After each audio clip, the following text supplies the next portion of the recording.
नमस्कार दोस्तों। ट्रंप अभी आए नहीं हैं। आने से पहले ही उन्होंने ऐसी ऐसी कॉपरेशन की बातें भारत के साथ करनी शुरू कर दी हैं कि बल्ले बल्ले होने वाली है भारत की। और आपको याद होगा, ट्रंप ने अपनी पहली प्रेसिडेंसी में एक स्पेस फोर्स बनाई थी कि वो स्पेस के अंदर भी उसको वेपनाइज करने वाले हैं स्पेस को। अब उसके अंदर ट्रंप ने बोल दिया है कि भारत और यूएसए दोनों का जो स्पेस और डिफेंस कोलैबोरेशन है वो होने वाली है। यानी कि अब हम धरती पर ही नहीं अपने दुश्मनों को ढेर करेंगे, हम स्पेस से भी कर सकते हैं।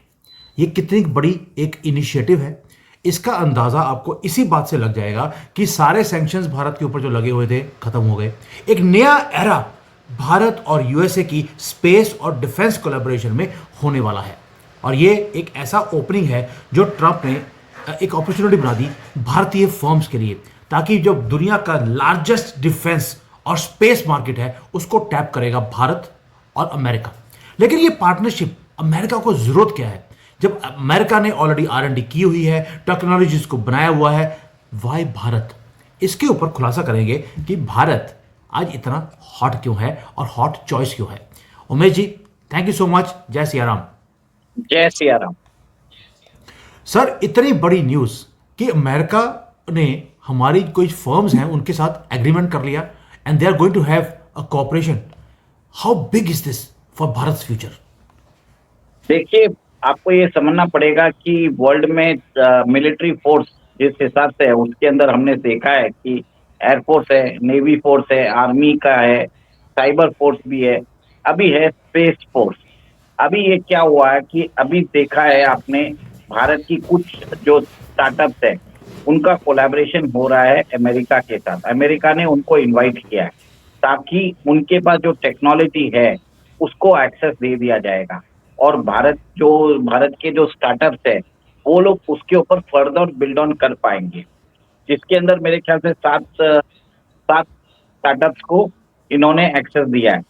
और अमेरिका की जो फर्म्स है जैसे नॉर्दर्न ग्रम्प है, फिर बाद में रिथिन है, इन लोगों को वो लोग ये फर्म्स जो है भारतीय फर्म्स को ये लोग एंटरिंग करेंगे। इसके अलावा भारतीय firms will be able to access the technology, they will be able to build upon the products, they will be build able to build upon the technology.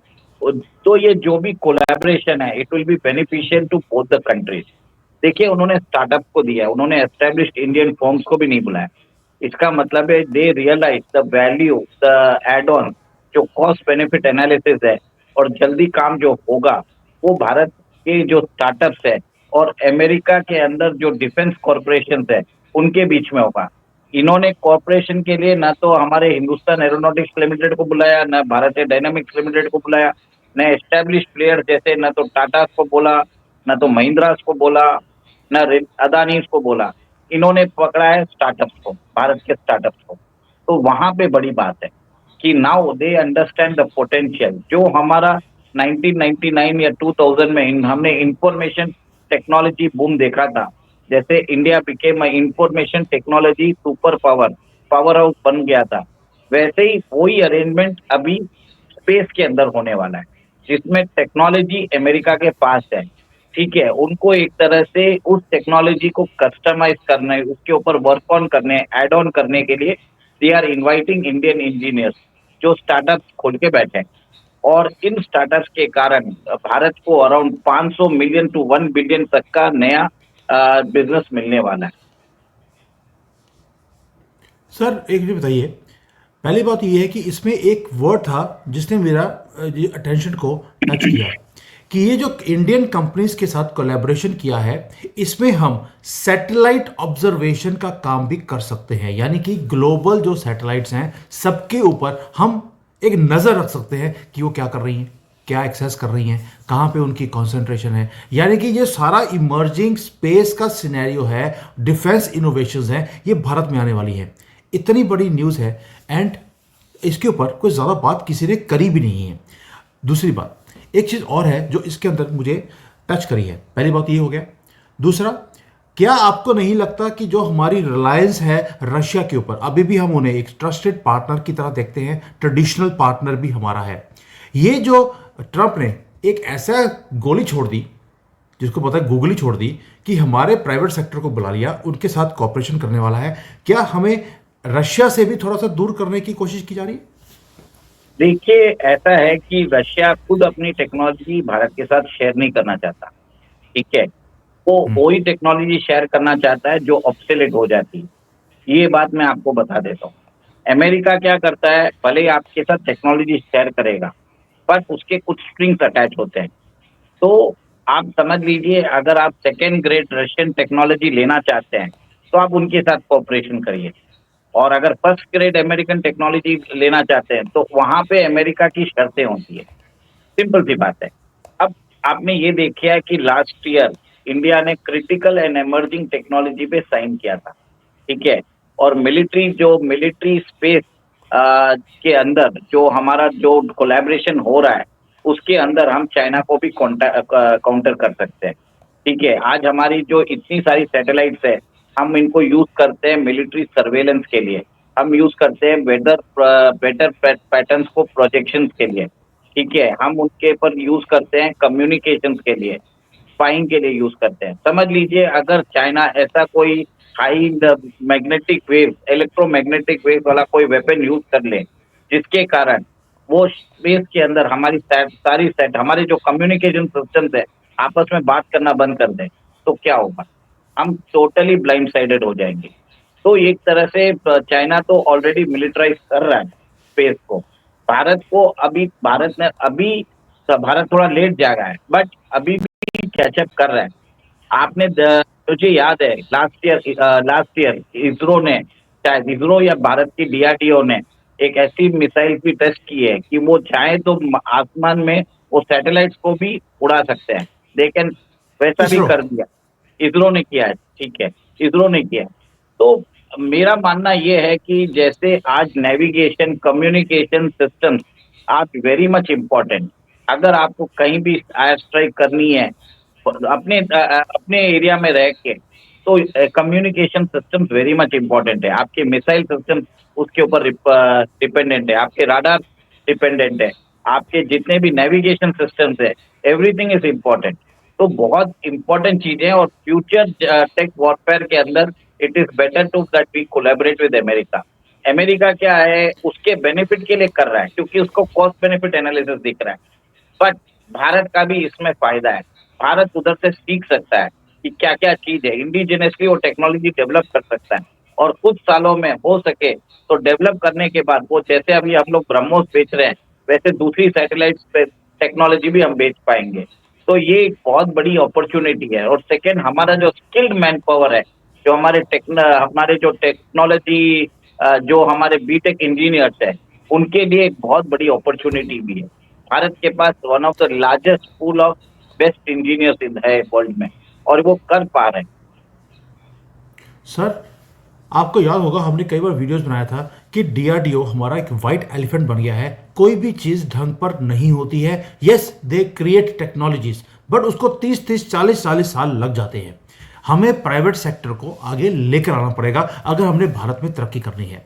मुझे लगता है मोदी जी ने वो वीडियो देखी है, उसके बाद उन्होंने सोचा कि यार उमेश अग्रवाल जो बोल रहा है और सुमित जैन जो बार बार तंज कस रहा है, बात तो सही कह रहे हैं भाई, हमें ये इसके ऊपर काम करना चाहिए। मोदी जी ने भी क्या काम किया हमारी वीडियो देखने के बाद, वैसे मैं मजाक की बात नहीं कर रहा हूँ, ये सीरियस बात है।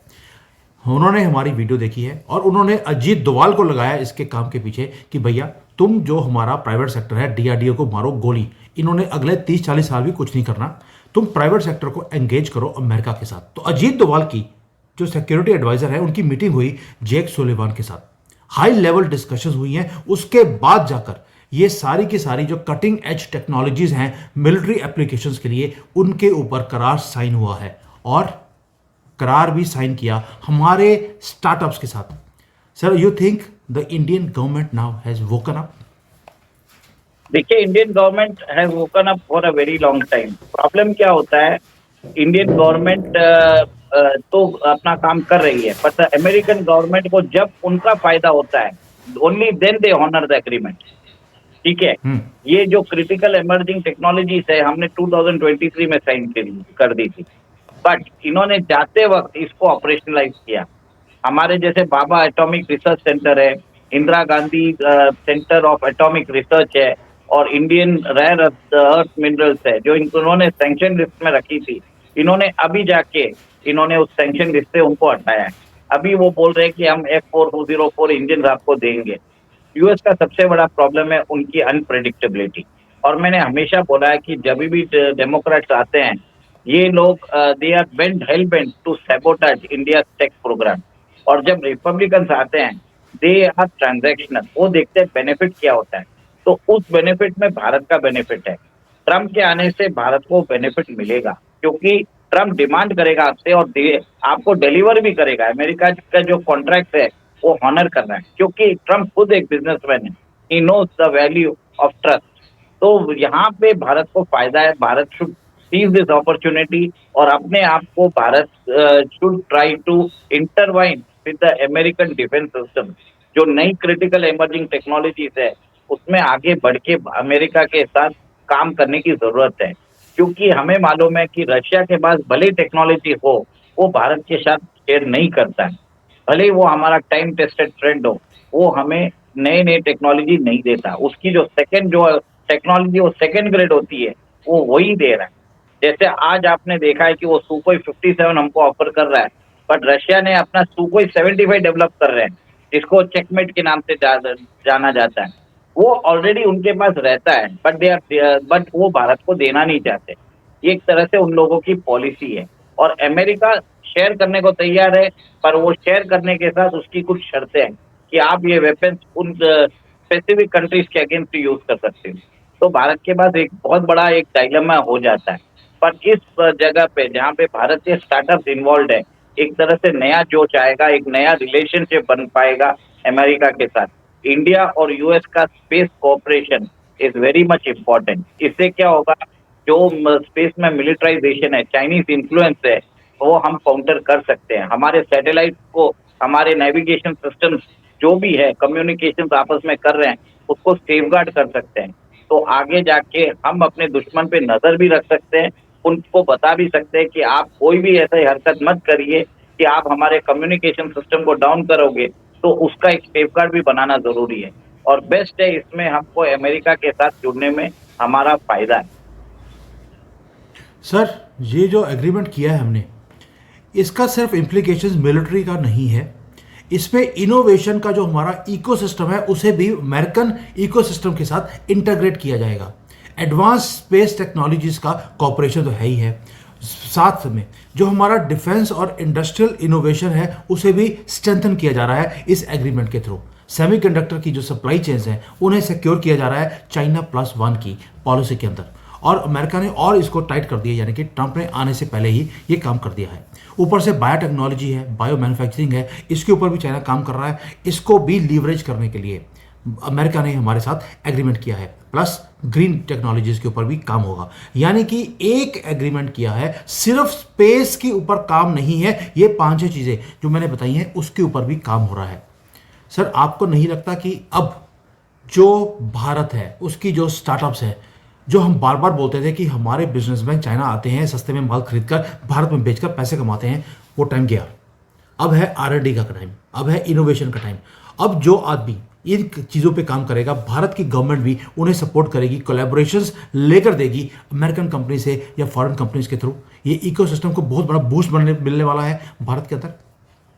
देखिए सर, मैं हमेशा बोलता हूँ कि it is better to collaborate rather than indigenously develop. उसमें टाइम बहुत ज्यादा जाता है, और आपने देखा है कि हमारा जो डेमोग्राफिक डिविडेंड है, it is going to last only for 33 years. ठीक है, हमारे पास आज जो हालत आज चाइना की है, वो हमारी हाईलाइट 2057 में होने वाली है। ठीक है, तो we have a very less time. इस टाइम पे हम डेवलप करने में जाएंगे, टाइम वेस्ट होगा। It's better to collaborate. America is can be trusted for civilian application. Defence के अंदर definitely we can not trust them, but on other areas we can trust the American. ठीक है, तो एक तरह से आपने जिस एरिया में बात की है, बायोटेक्नोलॉजी, जीनोम रिसर्च और सेमीकंडक्टर्स, ये सब एरियाज में it is very important that we have much more vibrant relationship with American business entities। और इसके कारण जो ट्रेड बढ़ेगा, उसके कारण फ्यूचर में शायद America will not try to destabilize India's defense program as well. तो कहीं ना कहीं भारतीय सरकार को यहाँ पे सोचना पड़ेगा कि ट्रेड टाइप्स को बढ़ाओ, कैसे इसको लेवरेज करो कि अमेरिका हमें डुअल यूज टेक्नोलॉजी शेयर करने के लिए परमिशन दे for civilian as well as military use, वो जरूरी है। सो यानी कि अब इसको नर्सर में जो पूरा कोलैबोरेशन हुआ है स्पेस में और डिफेंस में, it is not about business only कि भारत के साथ कोलैबोरेट करके वो सस्ते में माल यहाँ पर बना सकते हैं, लेकिन ये टेस्टामेंट भी है हमारे जो डीपनिंग ट्रस्ट है बिटवीन अमेरिका एंड भारत। वैसे मुझे बोलना चाहिए अमेरिका एंड भारत नहीं, मोदी एंड ट्रंप, क्योंकि दोनों की एक शेयर्ड विजन है कि हम दोनों लार्जेस्ट डेमोक्रेसीज हैं। अगर हम मिलकर काम करेंगे और ये जो कॉपरेशन है एक शेयर्ड विजन है दो बड़े लीडर्स के बीच में, और ये जो अलायंस है ये सिर्फ हमारा स्ट्रेंथन करेगा, हमारे सिर्फ डिफेंस कैपेबिलिटीज को ही नहीं, साथ में एक सिक्योर और इनोवेटिव ग्लोबल इकोसिस्टम भी क्रिएट करने की बातें हो रही हैं, जिसके अंदर भारत का बहुत बड़ा एक रुतबा होने वाला है, एक लेवल होने वाला है। यानी कि अब हमें कहीं भी और टेक्नोलॉजीज को हो सकता है देखने की जरूरत ना पड़े, ना ही डीआरडीओ की तरफ, ना ही हमारे ये वाइट एलिफेंट्स की तरफ। अब हमारे जो स्टार्टअप्स हैं वो काम करेंगे और वो टेक्नोलॉजीज को डेवलप करेंगे भारत के लिए भी और दुनिया के लिए भी, और ये काम ट्रंप के आने से पहले शुरू हो चुका है। Thank you so much Umesh ji, thank you. जय हिंद, जय सिया राम। जय सिया राम।